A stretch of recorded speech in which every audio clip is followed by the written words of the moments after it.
Hi everyone, it's Tasha. Welcome back to my channel. You know I'm always in thrift shops looking for high-end style home decor for a lot less than retail, and this week as we dive into the new year, I thought I would share with you the interior style goals that I have so far for 2025. I'll share with you what I'm hoping to achieve in our home, as well as some of the things I'm going to be looking for at thrift stores to get there. Come on and join me.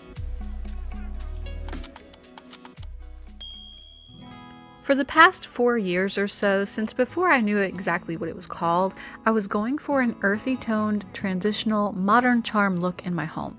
But all of my personal items, as well as the house we bought itself, which was from the late 80s, was a total mishmash and definitely not with a modern base. So the first thing I had to work on to switch over to the style I envisioned was getting everything to a nice, neutral, modern palette. Basically, I had to work on creating a palette that was modern so that I could really begin to curate the charm part. We've done a lot of DIYing to our home, which you can check out in the videos that I'll link in the box, but now with our new floors installed on the first floor, things are really coming together, and the modern palette, through a lot of work, a lot of time, and several DIYs like our countertops, our cabinets, and now our new floors, is complete. So in 2025, I'm looking to turn up the charm part of our modern charm.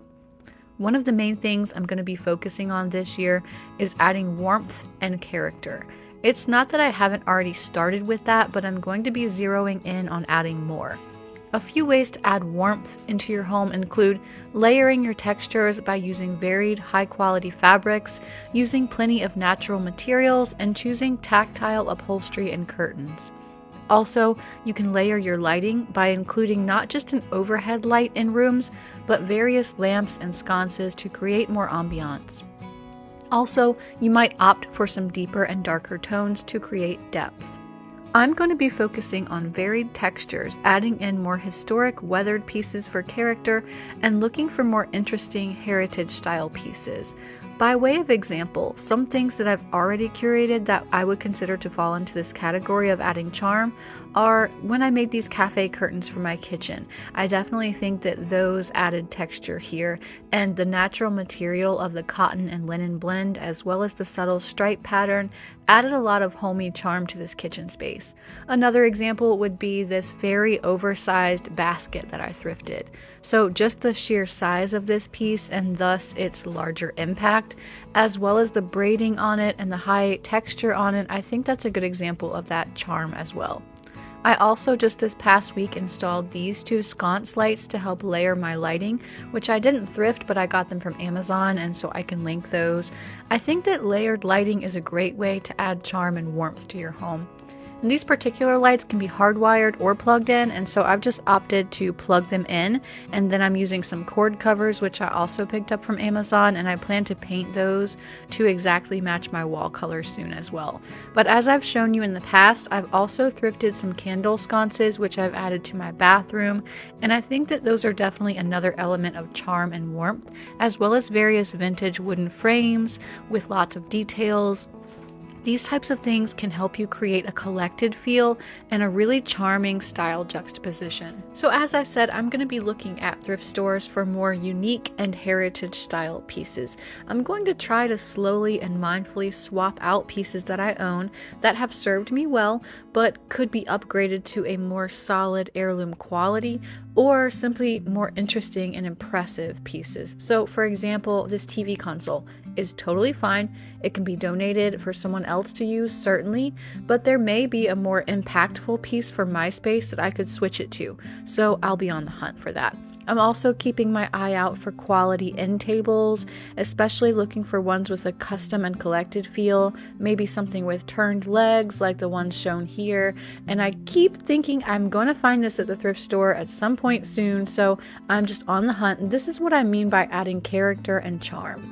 I do have confidence that over time I'll be able to find pieces that I love at thrift shops or maybe on Facebook Marketplace, and sure, I'll probably buy some new items too, but there's just an exhilarating feeling that you get from buying something amazing at an extremely reduced cost that can't be replicated. So as I've said before on this channel, I love to mix new with secondhand. And more earthy color is part of the charm that I'm planning to add in 2025 too. So what do I even mean when I say earthy colors? Let me show you an example of some color palettes in case you're not familiar. A lot of times when people think about neutral, they picture this. And this is true neutral. As you can see in a room like this, there are literally only neutral colors. And so neutral colors are colors like black, white, gray, brown, cream, beige, etc. A lot of people really like this look because it's so calming and clean looking, and I totally get that. So a step up in color from this true neutral room would be something like this. This room is not just neutral colors. You can see that it incorporates green, blue, rust, etc. So it's not that it doesn't have any color, but the colors are not bright and they're not saturated. They're more muted and more earthy. And for me personally, this is an inspiring look, and it's a good place to land because it's still very calm feeling, but adding in those muted and darker, deeper colors into the palette, it adds warmth and interest. I recently painted our front door into a richer color, which is still neutral generally, but it does have some green undertones in it for some contrast. And I also painted our pantry doors in our kitchen too to make it not so heavy of an L shape, and painting the doors on the opposite side of the kitchen cabinet in the same color as the cabinets makes the kitchen feel a bit more balanced to me, and it also adds more warmth versus the plain white on that side. And another thing that I'm going to be doing in 2025 is definitely cleaning and purging, and also just getting back to my weekly cleaning schedule, which I was doing really well with and I loved and I highly recommend, but I strayed from it in the second half of 2024. And so I'll share that quickly with you as well in case you're interested. A cleaning schedule is probably not for everyone in the first place, nor am I saying that it is necessary for everyone. I'm just kind of sharing. So the idea behind this particular one is that you have 5 main things that you do daily, and then each day, except for Sunday, you also do one bigger thing. So the 5 things that you do on this type of schedule every day are: you make your beds, number 1, you clear off your counters and wipe them, number 2, you check on your floors, number 3, which means not necessarily that you sweep them all or mop them all or vacuum them all, but you cast an eye over them and you see if you need to do so. Number 4, you do 1 load of laundry, and number 5, you clear up any visible clutter. Those are the things that you do daily, and I really enjoyed checking each one of those 5 things off every day, and I could see where it really was helping me to stay completely on top of things. And then for this sort of schedule, you also add 1 additional particular thing every weekday. For example, you might do bathrooms one day, you might dust everything one day, you might tidy your car one day, but that way you have a plan on what things you need to do and a schedule for doing them weekly so that they don't get forgotten and that you don't feel like you are struggling to keep up with things. Kind of freed me up to actually focus on home decor and focus on curating the look that I wanted without being overwhelmed or stressed or thinking, well, really I need to be, cleaning the bathroom, not trying to decorate the living room. So that was very helpful to me, and I plan to get back onto that schedule ASAP. So that's just a little of what's going on with me for 2025.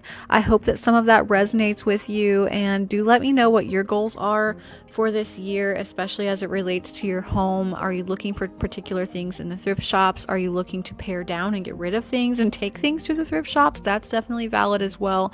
I would love to hear back from you guys in the comments. And that about wraps it up for me today. I hope that you enjoyed this. Let me know in the comments if you did, and hit the like button also if you did enjoy the video. Subscribe if you haven't yet and you would like more videos like this in your feed.